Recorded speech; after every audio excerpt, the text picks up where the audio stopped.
Hi guys, Beau from Defensive Mindset Training, and in this week's Drill of the Week, we're going to do something a little bit different. What I wanted to do is to take you through a series of high-speed films showing the effects of different types of grips and body positions on the firearm and how much those body positions will affect how your rounds go on target, how fast it is, and how much felt recoil you, the shooter, get to experience.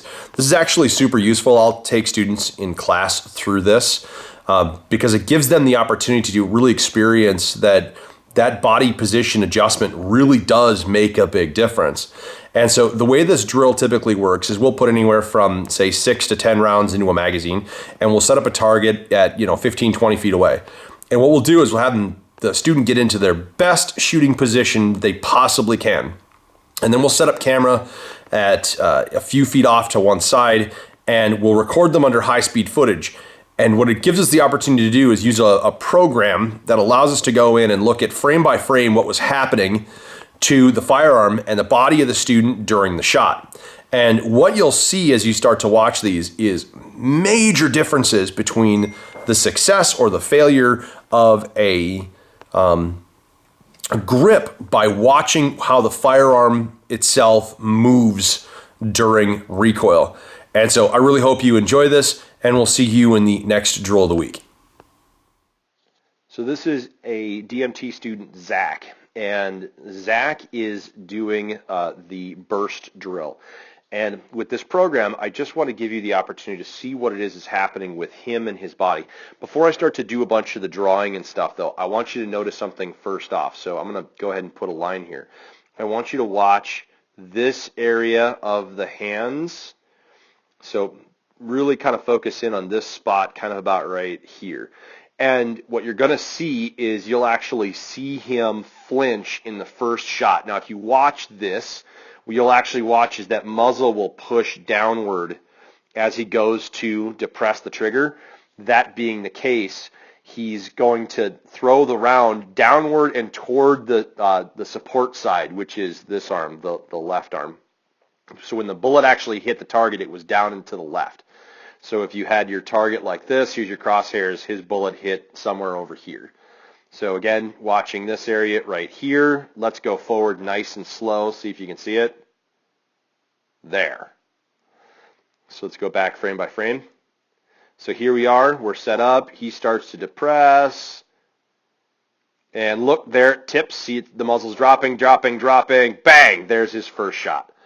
And so that downward movement, even though you think it's not very much, right? So he started here. When he pulls the trigger, it's almost, it moved, just about, let's say, half an inch, 3/4 of an inch.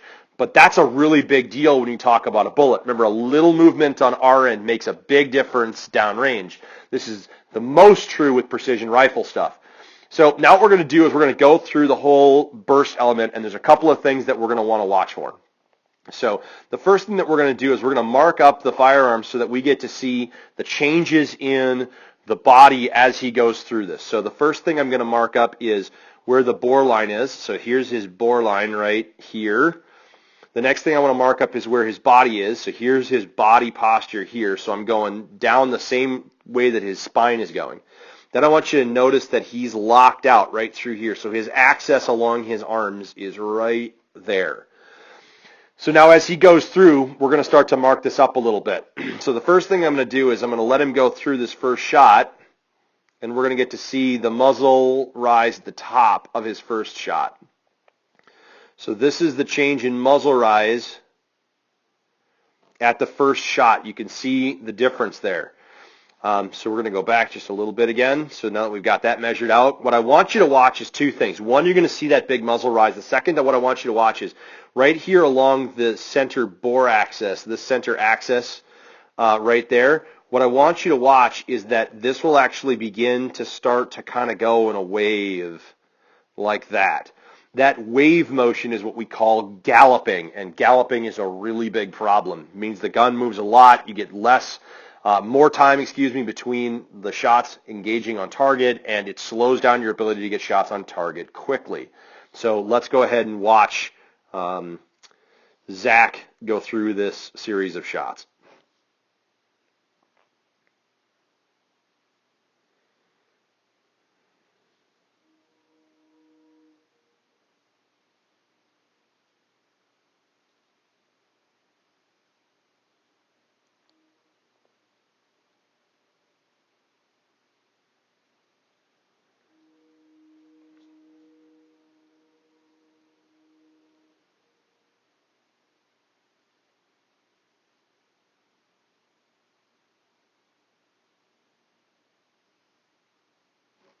Okay, so he's gone through his series of shots. A couple of things that we can do. We can see that the firearm has actually moved backwards from where it started. So you can see the difference between the end of the bore axis from the beginning and where it is now. You can also see, too, that his body has moved backwards in equivalent amount, ballpark. So same deal, he's moved backwards there. His bore axis line is the same, but did you see the wave running up and down the arms as he was going through the shots? So that's a really big indicator of how effective his grip is, because the gun has to move a lot. And if you notice, too, I'm going to back up a little bit. If you notice, too, that after every single shot, so you'd see this, so we'll watch it here. So as he's going, you'll see shot, and then the gun has to come down, find the sights, shot, gun comes down, find the sights. So when the arms are locked out like this, the gun has to rotate around something. The energy that this is locked out has to rotate around something. What it has to rotate around is that shoulder joint. And so what you end up having is this this line goes from here and then it goes up to here. It's a bit exaggerated, but it's got to move in between those positions in order to be able to get the firearm to come back into sight alignment for us to be able to engage the target downrange with any rapidity, or else what we're going to be doing is flinging rounds all over the place, which is not useful. So this was Zach's first run through with this test. Let me show you a different one. Okay, so this is video number 2 with Zach, and what we're looking at now is we've made some adjustments to Zach's body to try and improve his ability to manage the recoil. So if you follow along here, you can kind of see what it is. So first off, we had him bend his primary arm a bit more. That bend will create a dynamic tension spring, which will allow this once he starts going. You'll see it as he gets going along. His first shot's a little rough, second one's a little rough, but then shots 3 and 4 start to tighten up immensely. And that's what we're looking at, is this tightening up and using it as a compression spring. So we should see a compression here and a compression here rather than the waving motion that we saw in the previous video.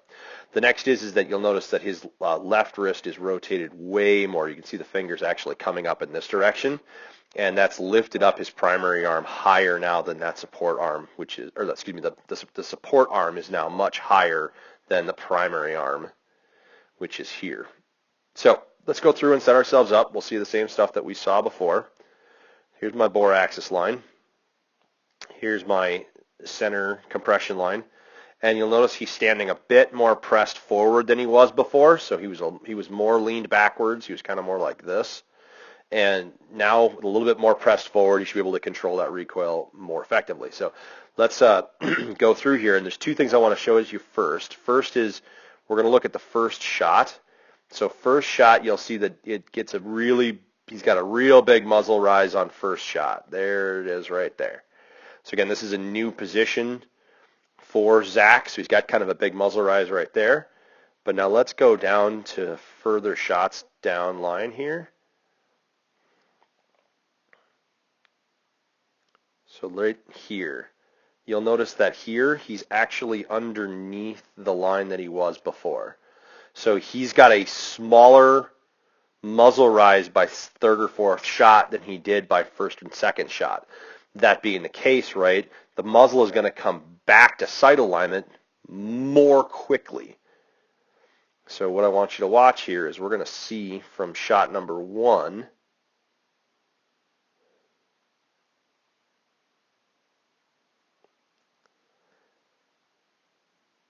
So we'll see from shot number 1 here. So let me get to shot number 1 right there. So shot number 1, bang, big rise, bring the firearm back down.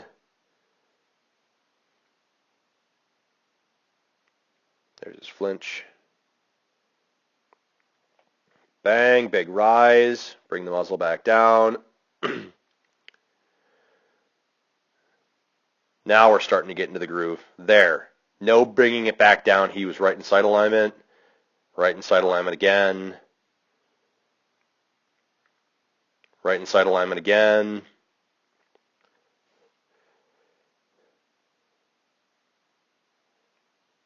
Right in sight alignment again for the last one. And that's the whole gigantic idea, is once the body position starts to work correctly, we should be able to get sight alignment back in immediately. So I'm going to go back just a couple of shots where he's getting the sight alignment. And what I want you to watch, so we're going to go back to first shot here. In first shot, right, you're going to see the wave running up and down the arms. So watch that first shot. Boom. Wave up, wave down. Same thing again for shot 2. Boom. Way up, way down. Okay. Now what you're going to see is you won't be seeing the wave. What you'll see now is the compression. So you'll see this compress this way. You'll see this compress this way. But the firearm won't do this big upward swing nearly to the same degree as it had in the previous shots. If it's done right, what you should see is that the firearm kind of goes and rocks around and then rocks right back into place. So it kind of goes over and back.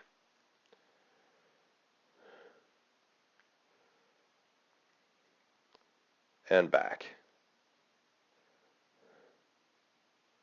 Over and back. Over and back. There's the compression. We don't get the big waving.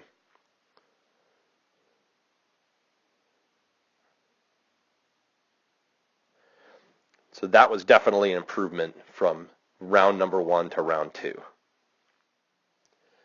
Okay, so we've watched a couple of different videos now of a student named Zach going through the same burst drill twice in a row, and we saw that there was an improvement from the first time he did it to the second time he did it, just based on the adjustments that we made to his body posture and his arms and hand positions.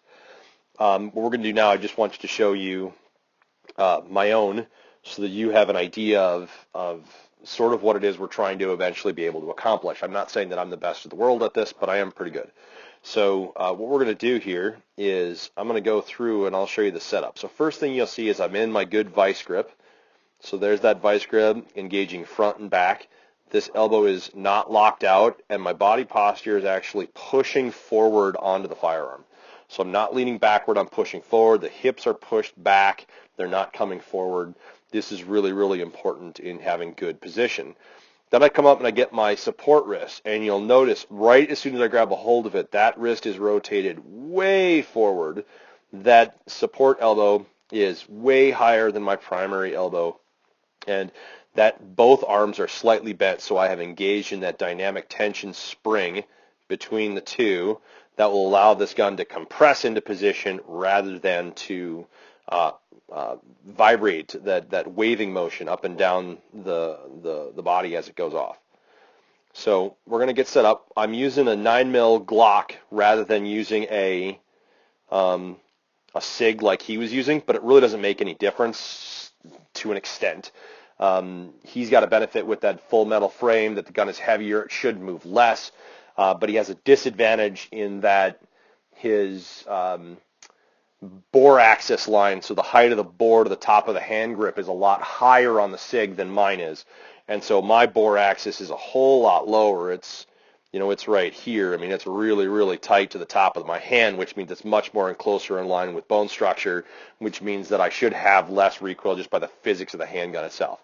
But same caliber, same rounds, slightly different firearms, but I do have an advantage in that regard.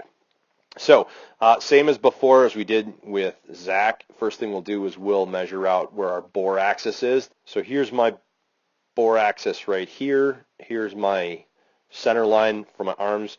Let's go through and find that recoil that happens. What's it look like? And that's it right there. So you can see that that's significantly less than what Zach was dealing with. And that's kind of a really big deal. That's what our eventual goal is that we're moving very, very little because all of that energy is getting taken up by our support system. So now what we're going to do is I'm just going to let you go through here. And what I want you to see is that you shouldn't see any waving going on. Everything is a compression movement. That the firearm literally will go snap out and snap back, and it should hit back to sight alignment every single time. And that should give us a very crisp, clean, tight recoil group for very fast shooting.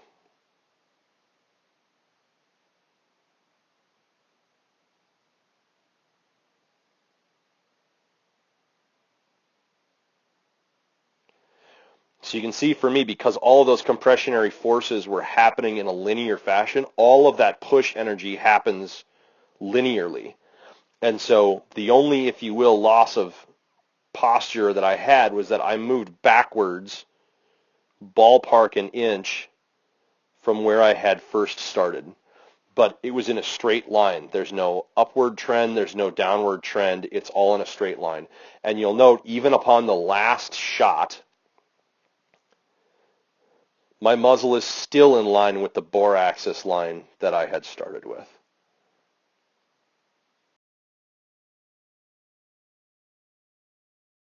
Like what you saw? Subscribe to my YouTube channel and keep checking out the training blog for more tips and drills.